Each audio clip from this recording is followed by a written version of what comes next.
I have talked to any number of people who are living with a sense of hopelessness. Am I ever going to get to where I'm supposed to be? Am I ever going to get it right? Is life ever going to work for me? They've lost the sense of hope. Well, my sermon for the day is taken from one verse. That is, it's the core is one verse. It's just to encourage you as you move on in the journey. Jeremiah 29, verse 11. Somebody didn't read that verse. I hear it. Jeremiah 29, verse 11. Here's what it says. Well, Jeremiah, so let me give you a little time. If you're in the New Testament, you're in the wrong place.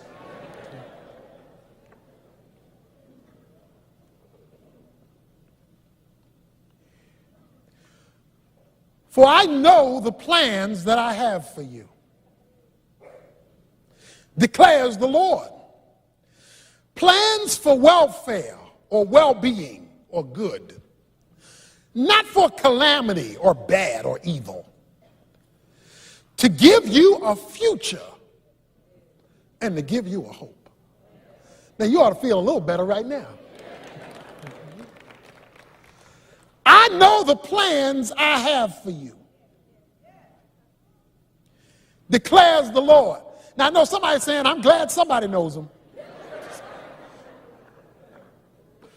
I know the plans I have for you, declares the Lord. And let me tell you this much. They're not for bad. They're for good. I am going to give you a future, a tomorrow, and a hope.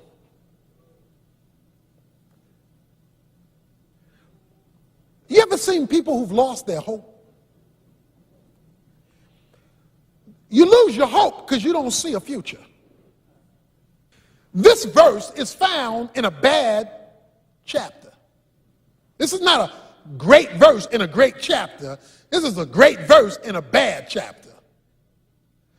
So if you're having a bad life, this is a good verse. Israel is in captivity in Babylon. Verse 4 in the chapter says, Thus saith the Lord of hosts, the God of Israel, to all the exiles whom I have sent into exile from Jerusalem to Babylon. This verse is to people who have been placed in exile in judgment for rebelling against God. They're under the disciplining hand of God for their sins. They're being spanked, if you will. They're there day after day, month after month, and year after year, and there is no solution in sight. To make it worse, the place where they are being incarcerated, their circumstance, is as pagan as you can get. Babylon is not where the Christians hung out. This was pagan, evil, idolatrous. It was a terrible place to have to live, especially if you were an Israelite. So they're being judged for their sins. They're in a pagan land, and on top of all that, the Bible says, and the preachers were leading them astray. Verse 8 says, For thus saith the Lord of hosts, the God of Israel, do not listen to your prophets who are in your midst, and your diviners deceive you, and do not listen to the dreams which they dream. For they prophesy falsely to you in my name, and I have not sent them, declares the Lord.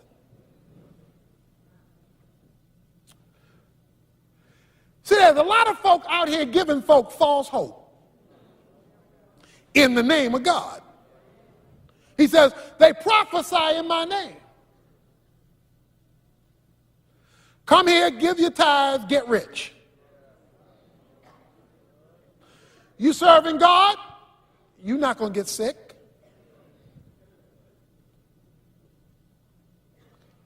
That's false prophecy. It's not true. Never has been true, and it never will be true.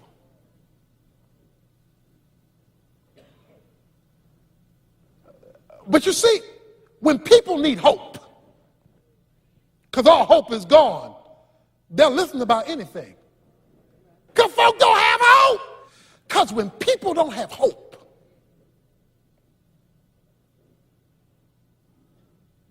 then they search out of their emptiness and out of their pain. And he says there were false prophets in this case who were taking advantage of that and misusing it and abusing it. Of course God heals. Of course God blesses. That's not what I mean. I mean to give people the impression that serving God means there are no problems. That's a lie. And they haven't been serving God long. There are. These people are in a desperate situation, negative circumstances, divine discipline, a pagan land, and are being led astray by the prophets.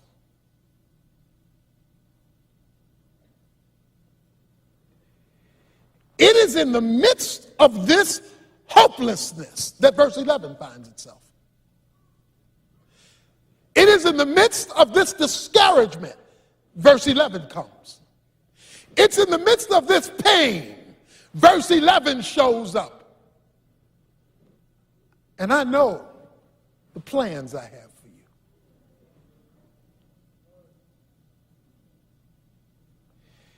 If you're here looking for hope, particularly in our series, we've been relating it to your purpose.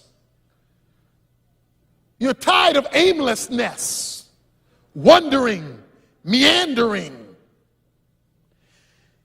And you want to know, God, which way do you want me to go? Because I want to go there. It's not a matter of me not going. It's just I don't know where to go. I'm confused as to where to go. I can't listen to the prophets because they're not telling me right. I can't listen to the Babylonians because they don't know God. You ticked off at me. That's the reason I'm in the mess in the first place. What's a man supposed to do? You know?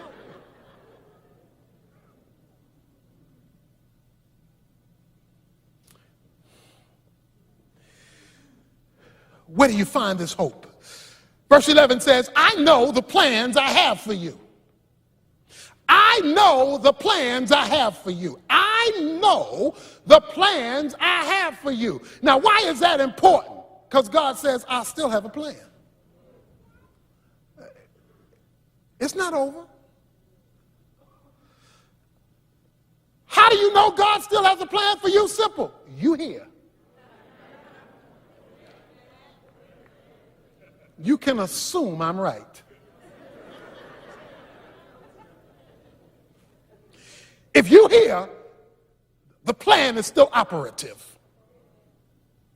You say, but you don't know about my past. Well, they had a bad past. And God says, I know the plans I have for you. Yeah, God, but you don't understand. I don't know the plans you have for me.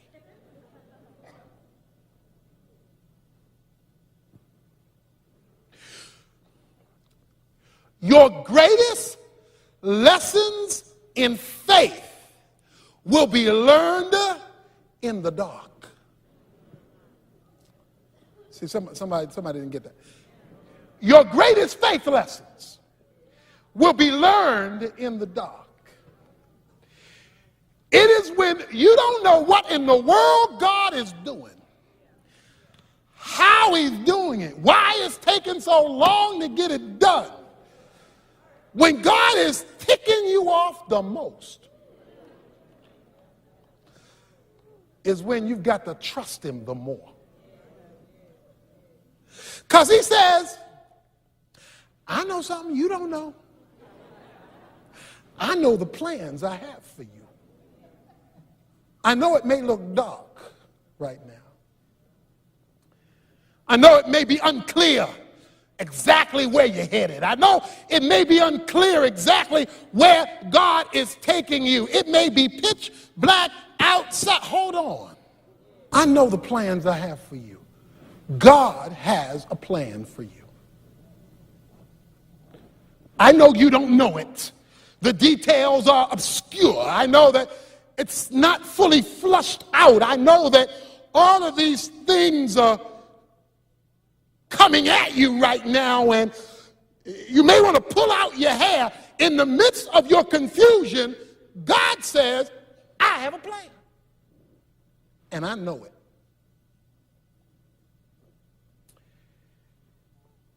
He does give you just a little bit of information, though. Here's what he says. It's plans for welfare, not for calamity.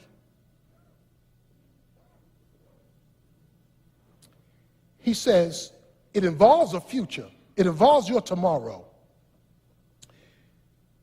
And it's a plan that has hope in it. That's good news. God has got your tomorrow covered, even though you haven't been there yet. He has already scoped out tomorrow. And he has come back to tell you he has the plan for tomorrow already scoped out. I know it's dark. Don't walk off. I have a future for you. So what do you mean? You want me to sit back and just do nothing? No. Because he spends verses 5 on telling them, no, I don't want you to do anything. I want you to do nothing. He gives them a few things to do. He says, verse 5, build houses and live in them, plant gardens and eat their produce. Become as productive as you possibly can. Don't sit and do nothing. Do all that is at your hand to do. It says, plant gardens and eat their produce. Maximize your potential.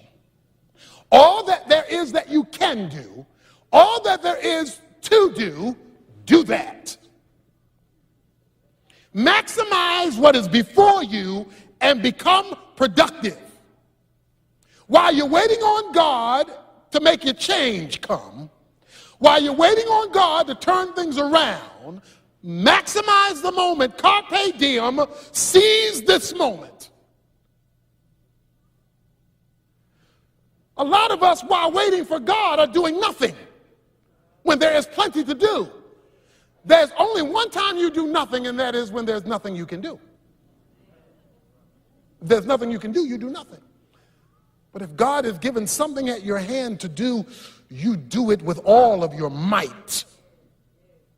You say, but I don't see where this effort is pulling things off. That's because you haven't seen the rest of the story. I have a future. I have a hope. He goes on. He says, take wives and become the fathers of sons and daughters, and take wives for your sons and your daughters, and let them bear sons and daughters and multiply there. Do not decrease. He says, be productive, and then he says, multiply. Become as fruitful as you possibly can, even though you're in a pagan land and even though you've messed up. He says, verse 7, seek the welfare of others. Find out how you can be a blessing.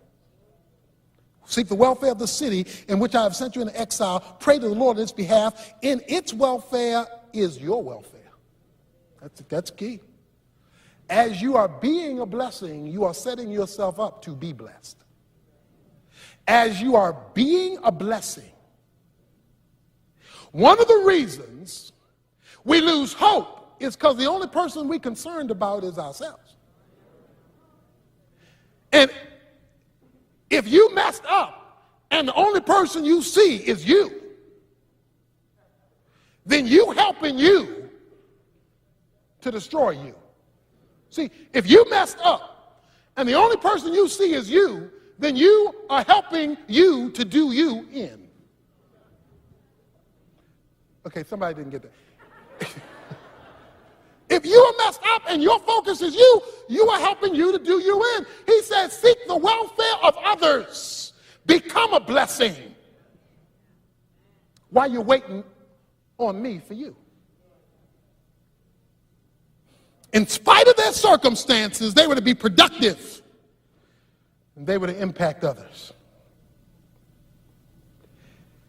He says in verse 12 and 13, then you will call on me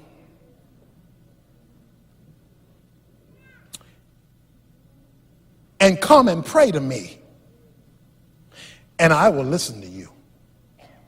And you will seek me and find me when you search for me with all of your heart.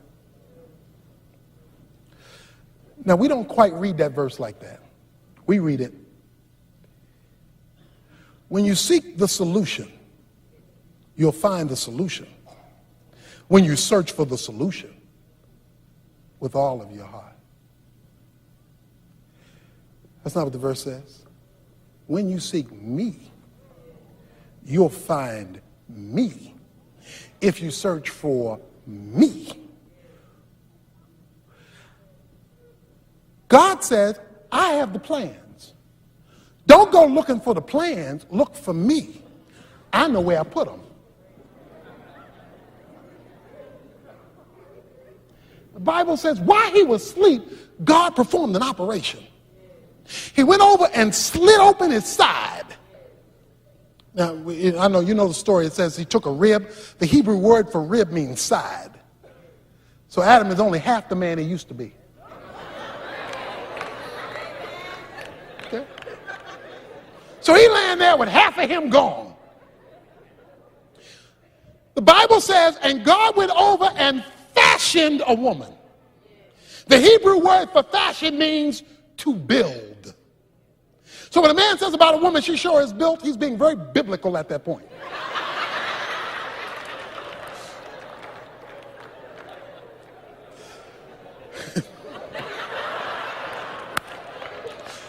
To fashion means to use intricate details in order to form in such a way as to complement that which it is being built for. It means to be built with the ideal specifications for the other party. Adam is asleep. Eve is fashioned. In fact, the Bible says when God created the man, it says he picked up the dust of the earth, just sort of threw it together. He does not use the Hebrew word for fashion when it comes to the creation of the man. Only fashion when it comes to the creation of the woman. Because he had to create a detailed complement with unique specifications. See, y'all having too much fun with it. Okay. So Adam is asleep. Eve is fashioned, made uniquely for him. Eve opens up her eyes. Now, she doesn't know anything about a male or a man. The only thing she knows about is her creator, because that's the only thing she's been exposed to. Now, the reason I know she doesn't know anything about a man is because the Bible says God brought her to Adam. So she wakes up. She doesn't wake up and say, oh, I'm 35 and I'm not married yet.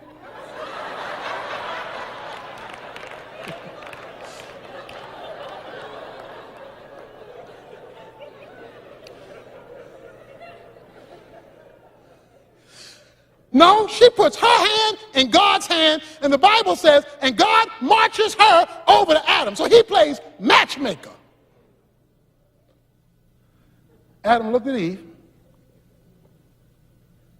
He looked at the zebras and the cows and the bulls. He looked at Eve and he looked at all of the creation and said, goodbye. You know, y'all are all the weakest link.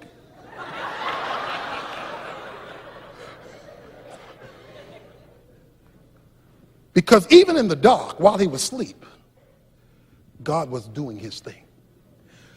God does some of his best work when you are asleep.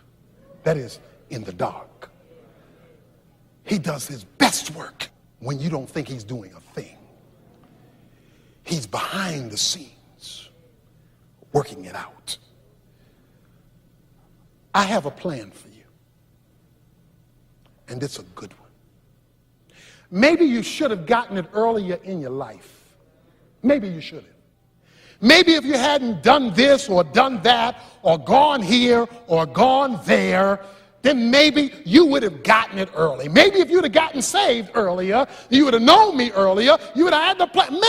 Maybe so. Maybe if you hadn't married out of my will, or if you hadn't traveled out of my will, or you hadn't been in rebellion, maybe you would have gotten it early. And I know you wish you could turn back the hands of time and make it happen all over again. And I know you feel like you've been in this thing too long, and I know you don't know how much longer it's going to take to get out of it, but still, with all your questions, I have a plan for you.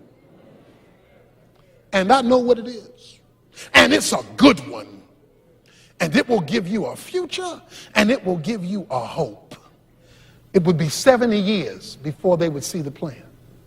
70 years. The prophets were saying 2 years and you out of here. God was saying, look, it's going to be longer than you think. That's why I want you to be as productive as you can right where you are until you see what I'm going to do.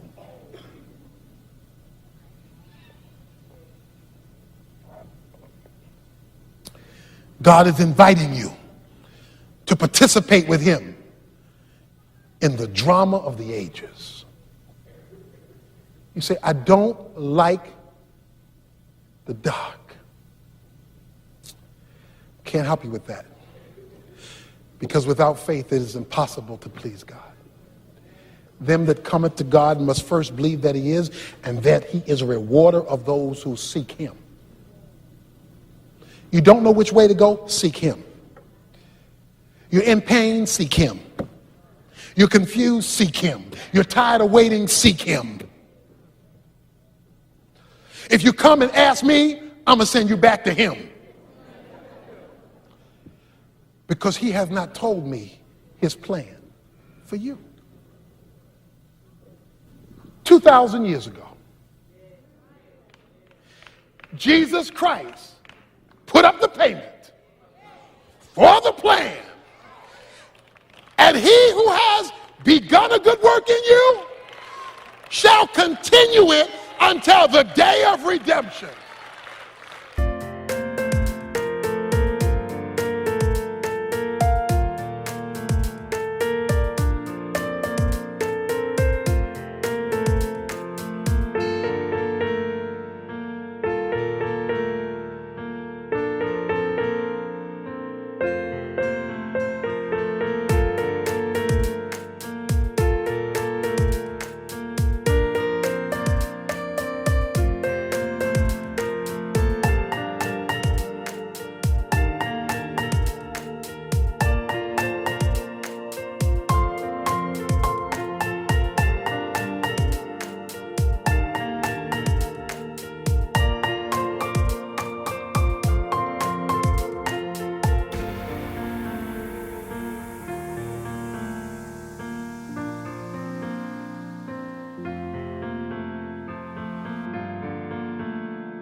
What God starts, God finishes. What God begins, God ends. What God initiates,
complete, but you say, I'm in a mess. You don't know my mess.